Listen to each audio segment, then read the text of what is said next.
and welcome back to my little corner of the internet where I like to talk about some witchy shit, some health shit, and some political shit.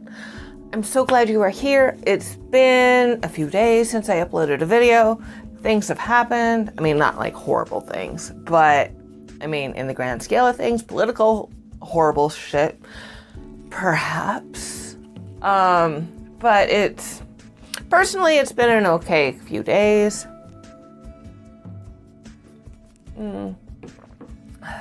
It's cold here. I've been up since about 4:30 because our eldest dog just felt like it was time to get up. So we got up.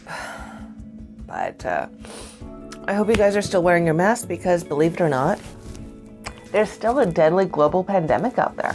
I know. Gasp.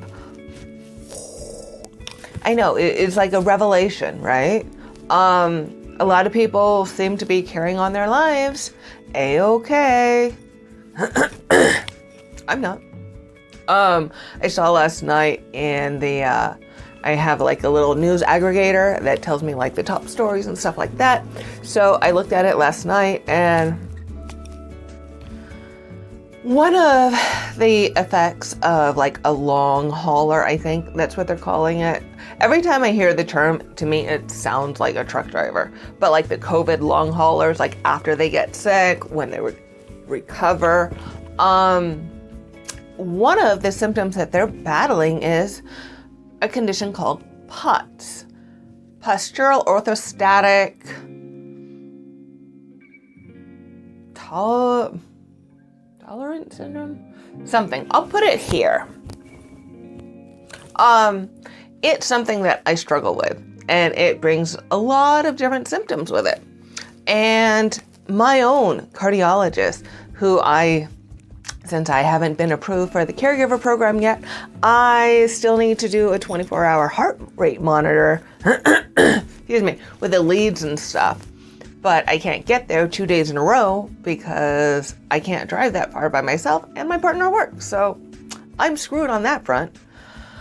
But even my cardiologist, she told me in like my first or second appointment with her that she hates dealing with POTS patients. Oh gee, I'm sorry I have this condition. And along with a whole host of other ones that my primary care doesn't seem to want to address. We can address 2 things a year just about, if that. But yeah, so one of the other symptoms is POTS for like the long haulers. And that includes like chronic fatigue is also one of the symptoms of long haulers that are experiencing. And all of this shit that I've been experiencing for years and being told by my doctors, oh yeah, I don't know what to do. They're using outdated information and data and treatment options. Just recently, the UK has realized that how they were treating like patients with chronic fatigue was through gradual exercise. Okay, I have been an avid exerciser for most of my life, except for like through what my body is doing lately. I'm still trying to get my activity up, but when you bring that into a patient who already has chronic fatigue, it makes the fatigue worse, not better. It makes their overall quality of life worse, not better. And now the UK system has realized that and revamped their whole treatment option. But the US, I highly doubt that they will, because they like to put the onus on the patient. You brought this upon yourself. You did this to yourself. Only you can undo what you did to yourself. See, this kind of stuff is just so infuriating for patients who have like a genetic condition or have been put off by doctors time and time and time again for one reason or another. Majority of those reasons have nothing to do with the patient themselves. So, thank you for listening to my little rant on that. But one of the things, it's like so many things that are like common symptoms in long haulers are experienced by us spoonies on a regular basis. Do I hope that all of the additional research into COVID will help to produce treatment options that are actually effective for those of us that were already in the chronic illness community? Yeah, but you bippy I do. Do I think it's going to happen? Do I think that like the doctors will look at medical charts, oh, you had COVID, so let's treat you as a long hauler, versus, oh, you have Ehlers-Danlos, fibromyalgia, degenerative disc, scoliosis, IBS, all my other whole host of things, and say, let's just treat you like we have been and ignore you. Yeah, so. And then it's just frustrating. It is. But I hope that the people that were foolish enough to go out maskless appreciate the fact that I've been staying in. And hopefully they can get the healthcare that they need while I still sit and flounder. But this week I do have my PTSD screening for my VA benefits, so it's a telehealth and I'm hoping it goes well. So if you believe in any juju, magic, anything like that, send it my way, because I kind of need that help. I've battled with PTSD for years,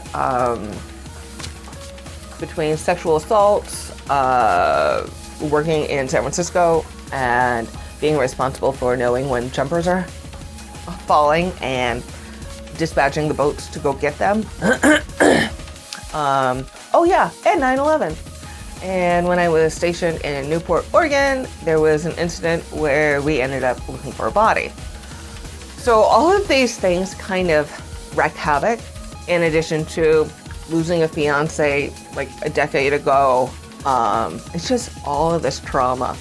So hopefully I can get some sort of disability care for PTSD. Still waiting on everything else though, but thank you.